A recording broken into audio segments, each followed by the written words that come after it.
Why a march? Had you considered some other activity? Well, we had to. These are the same streets.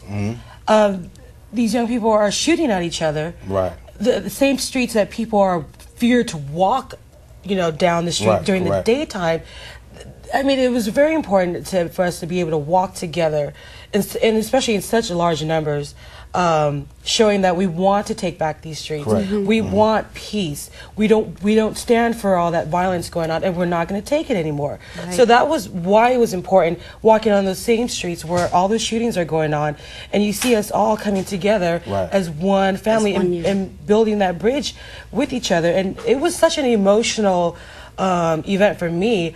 And to see the group, the amount of youth representation was just something the city has never had before, in that amount, with those numbers coming out there. Were there any fears, given the fact that there were over 1,000 people? Were there fears of having that many people marching down the street? There was a lot of talk. There was a lot of talk during the planning process of young people coming out to the march just to fight.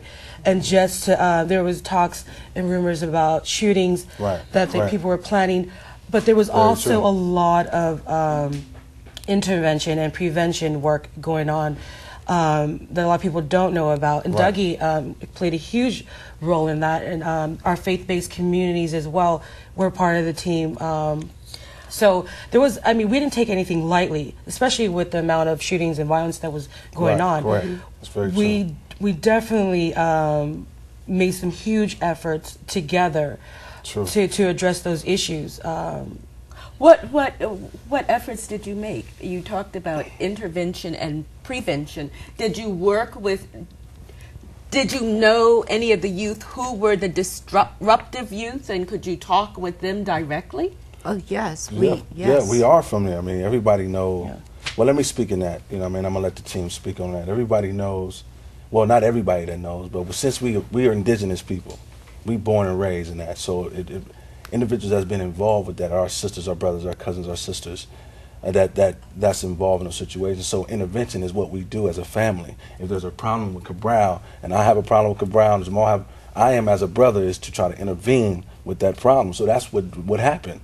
Pretty much what happened was that the community said no to the few that was out there doing what they did, and it was just an educational piece. It was just informing them that we don't have to be doing what we're doing to have this peace. Patricia, you were going to say something. Yeah, I was going to just tag along on that subject, or that comment that Doug said. Yeah, that is true. We just getting these kids to this Peace March rally was a big. It was hard to sell. Yeah, it was. It was really hard to sell. Yeah, it was a challenge for us because we were dealing with different kids and different backgrounds, and a lot of these kids were some of the kids that were involved in these, that were around and knew about these shootings and hung out on the street as well.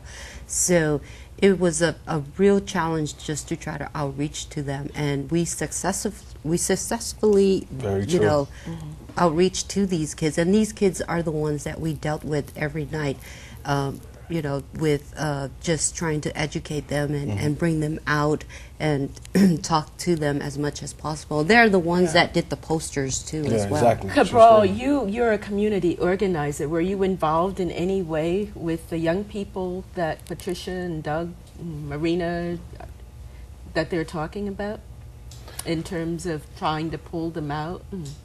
What opposition did you run into, if any?